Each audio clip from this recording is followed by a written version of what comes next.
What y'all listening to? Limelight Highlight Podcast. Welcome back to the Limelight Highlight, your silver lining space to take a break from the stressful everyday, and that means a breath of fresh air to start the week off on a positive note. I didn't do a podcast last week due to some personal time I had to take to go back to Philly, but we're back, and today's episode is all about, in my opinion, the best time of the year, football. But before we get to that, we'll go over some upcoming events. So first things first, ladies, it is September. And if you've been following the podcast and listening to the intros, then you know what this event is all about. If not, here it is. If you're in the tri-state area or in Philly, you got less than a week to get your tickets to Babes Who Brunch. September 15th.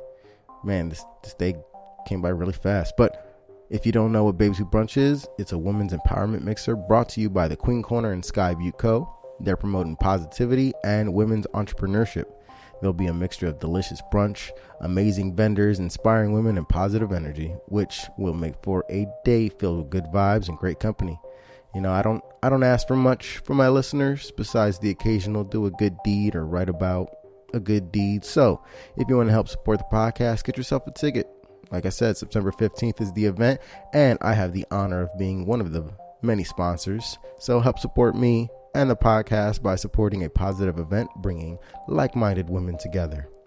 Lastly, we have our favorite nonprofit, The Block Gives Back.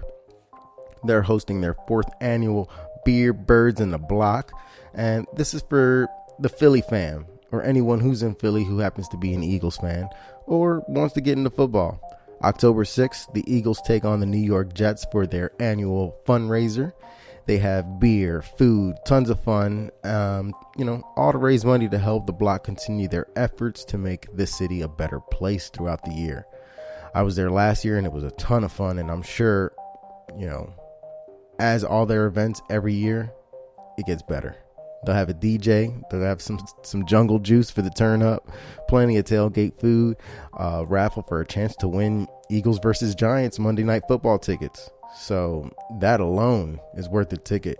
Of course, what would a tailgate be without drinking games and tons of people with tons of energy? So be sure to bring a game face. The tickets are only $30 and can be purchased 3 ways: Venmo, Cash App, or directly from Eventbrite. The links will be provided in the show notes. If you love football and love to tailgate, this is the perfect opportunity to have a great time and feel even better doing it, knowing that your money is going back into the city that we love so much. On to the show.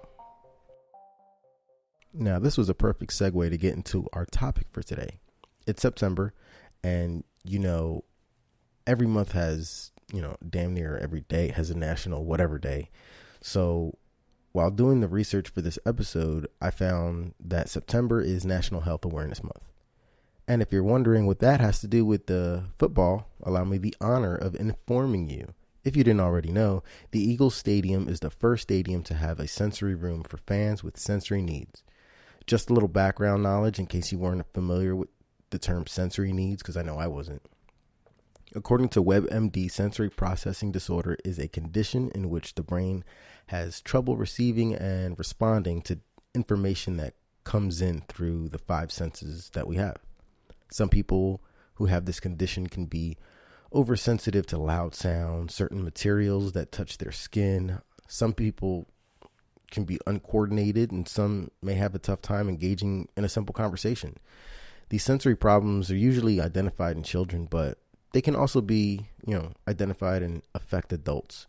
You might be familiar with the term autistic spectrum disorder. Well, that's one of the common sensory processing problems that many people face. Many of the sensory processing disorders don't only fall under the autism spectrum. As I said before, it can affect one or more of the senses like hearing, touch, or even taste.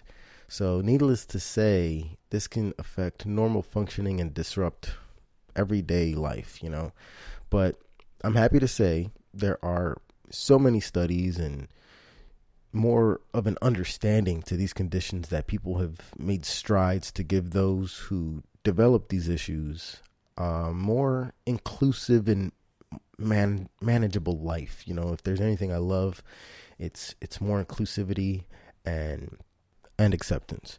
which brings me back to the Eagles sensory room. You got to imagine going into a football stadium, having all the lights, the sounds, the smells, and energy of some of the craziest fans in football in your face. That can be a bit overwhelming, even for somebody without a sensory problem. So, the Philadelphia Eagles took a huge step to make sure that people with these issues don't have to leave the game or event. The Eagles partnered with Children's Hospital of Philadelphia and the nonprofit called Culture City this last offseason to build a state-of-the-art sensory room on a suites level inside the stadium to accommodate fans and families managing these sensory challenges.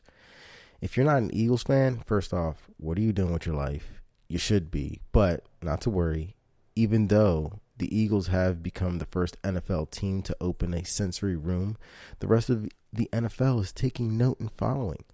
The Vikings, they also have one, as well as the Jaguars. They actually opened very similar rooms this past month.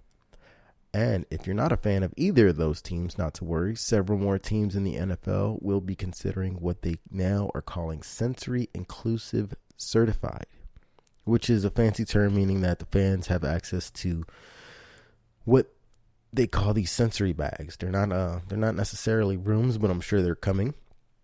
But these bags contain noise canceling headphones, fidget tools, and verbal cue cards, and weighted lap pads. You guys ever hear some people have anxiety and stuff like that, so they buy these weighted blankets, and it kind of brings a little bit of comfort. So that's what these weighted lap pads are. All the things that aid in someone with a sensory issue, helping them to calm down. This story means a lot to me because I know a lot of families with members who have autism, and learning more about this spectrum, I now realize that I know a lot more people with sensory issues as well as anxiety than I originally thought. I love the strides that the communities, as well as even huge corporations like the NFL, are making to be inclusive and giving families the opportunity to attend some of these events that they may or may not have been inclined to do before, with the struggles of having to deal with all those things. I've said many times before, a lot of people care, but for the most part, things don't really get done until it affects someone personally. The story that I'm about to share is an example of that. The owner of the Eagles, Jeffrey Lurie, his brother Peter is autistic. So you got to think someone that has something that personal to you, it would drive you to do things such as funding autism research that they've been doing for the past few years, making a signature fundraiser event called the Eagles Autism Challenge possible, where they raised more than $6 million in the first 2 years that they did the fundraising event. It's those personal connections that we have with others that make us act on an issue.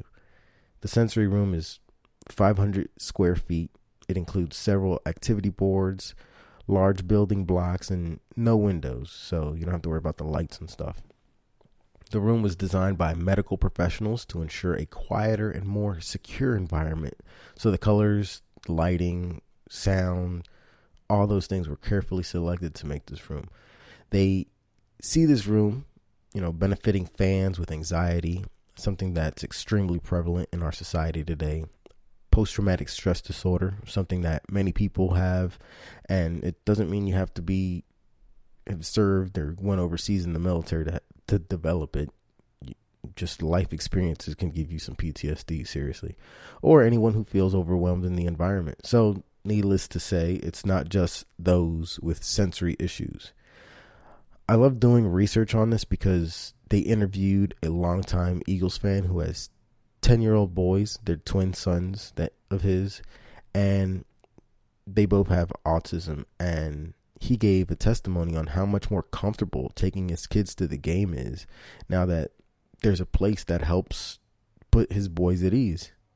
And you kind of have to believe these people, what they're doing. You gotta believe they know what they're doing, because the nonprofit we mentioned before, the one that they teamed up with, Culture City, They created more than 200 sensory inclusive venues in 3 countries. So they're kind of experts at this. And as a part of the certification that we also mentioned earlier, that sensory certified, the Eagles had about 700 game day and full-time employees receive training on how to recognize and help fans who might be experiencing a sensory overload situation. As I said before, those it might look like a tantrum, but it's just it's too much stuff is going on at once.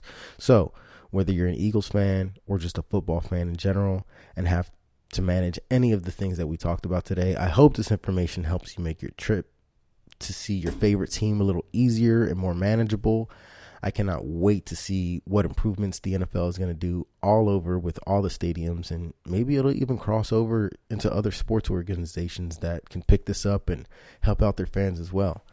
If you want to learn more about these rooms and everything the NFL is doing to make sure they're sensory certified, or about sensory issues that people have, I'll be sure to put the links in the show notes to aid with getting you guys a little more informed. And before we go, I just want to give a big shout out to Genesee, aka Henny. She's the host of GTalk on YouTube. Be sure to subscribe and follow her. But she put out this nothing but good vibes with this hashtag GTalk's 30-day positivity challenge, where she's challenging people to post positive things and just be positive for 30 days. I love this challenge because they say it takes someone doing something for 30 days before it becomes a habit. And if there is any habits that we need to pick up as a people, it's this. I've said this time and time again. There is way too much focus on the negative, whether it be on the news, on social media, or just in a regular everyday conversation. You are what you ingest. And if you're going to ingest negativity all day, even if it's subconsciously, then you're not going to have a positive outlook on the world, which can lead to depression, which in turn can lead to a ton of emotional, psychological, and even physical issues that it's going to make life that much harder than it already is, because life is hard. There's no sugarcoating that. And not for everybody, but, So make an effort to see the good in things. Look at the world with a glass half full mentality. And of course, don't be unrealistic, but control the things you can by making someone's day. Even the smallest and simplest of gestures can seriously go a long way. With that being said, if you do this challenge, I can guarantee your outlook on life will be so much better. And if we get enough people doing it, we can make it spread like a disease and infect the world with positivity, as cheesy as that might sound. So, if you or anybody you know is doing or have done or even witnessed anything positive, anything remotely good, and you'd like to share it with the listeners of this podcast, because they're growing. I'm telling you, they're growing. Feel free to contact me on Instagram and Facebook at Limelight Highlight, or if you want to send me an email, you can do that too at limelighthhighlight@gmail.com. If I missed anything about the subject we talked about, or if there's anything else you guys feel like you need to add, feel free to do so as well. If you like this podcast, go share it with your friends, your family, your loved ones. Be a part of the Positivity Challenge. We would love to have more listeners tune in. So if you give this podcast a rating or whatever platform it is you're listening on, or a review, just a few words can go a long way. That's all I got for you guys. So until next week, be humble, be helpful, pay it forward, and be the best you. Peace.